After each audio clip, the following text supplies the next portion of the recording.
Welcome to FiXit Dad. So today we will be unboxing a Samsung washing machine and dryer combination. This model is a 100% dryer compared to other which only provide you spin dryer which only dries your clothes up to 80%. This Samsung washing machine model is WD10K6410OX/TC. Let us now unbox our Samsung washing machine dryer combo.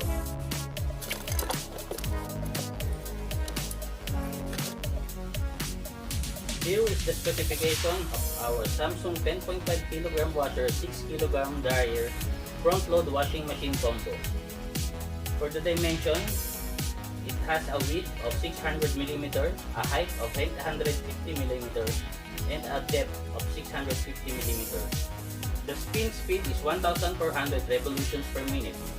The net weight is 71 kg. It has an inverter type motor. It has a diamond drum type and an LED panel display. Here are the parts of this washing machine. This is your detergent compartment. This one is for your detergent, for your fabric conditioner, and for your bleach. And the mode selection knob. It has a preset indicated on the panel. Then your LED panel display, the power on and off, and the play and pause button. This unit has an 11-year warranty for its motor. The new feature of this washing machine is that it has an AutoWash door. It's a push to open door wherein you can add clothes when the system is already running.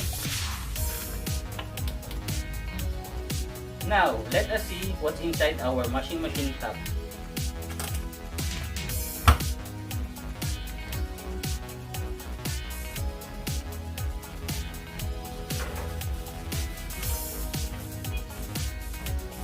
It has the product manual and the warranty, and the tools and accessories.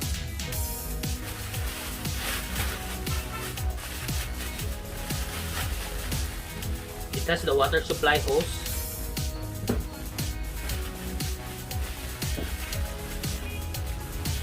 and the tools for disengaging the security lock for its shipping or transportation. Now, for the back part of our washing machine. Please bear in mind that our washing machine has a security lock for its travel,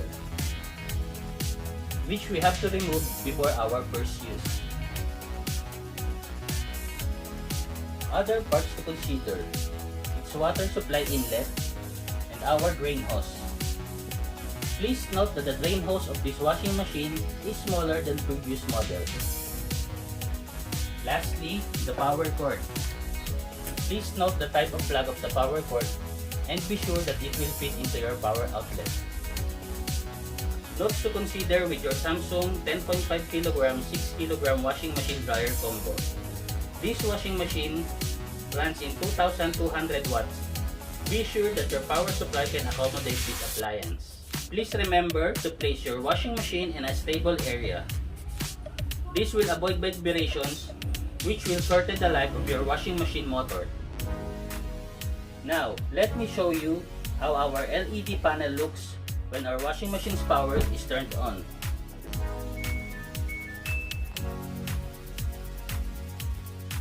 These are the cycle indicators: the wash cycle, the soak cycle, the rinse cycle, the spin cycle, and the dry cycle.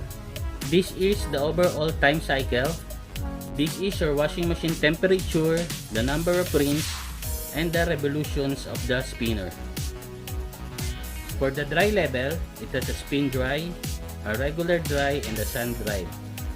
These are the special feature of our Samsung washing machine: the bubble soak button, the options, and the delay end, which we can use if we want to schedule what time our laundry will end. Other features of our Samsung washing machine is that it has a kid security lock and its sound mute button. Here are the presets for our selector knob: the 15-minute quick wash, the super speed wash, the super eco wash, the synthetics dry, the cotton dry, sanitation, deodorization, and the cotton wash, synthetics wash, wool wash, baby care wash, outdoor care wash, the rinse and spin, and for your regular maintenance, it has the Eco Drum Clean. These presets can still be modified to suit your needs. Please watch out for our next video. If you haven't yet, please don't forget to subscribe and hit the notification bell for more videos.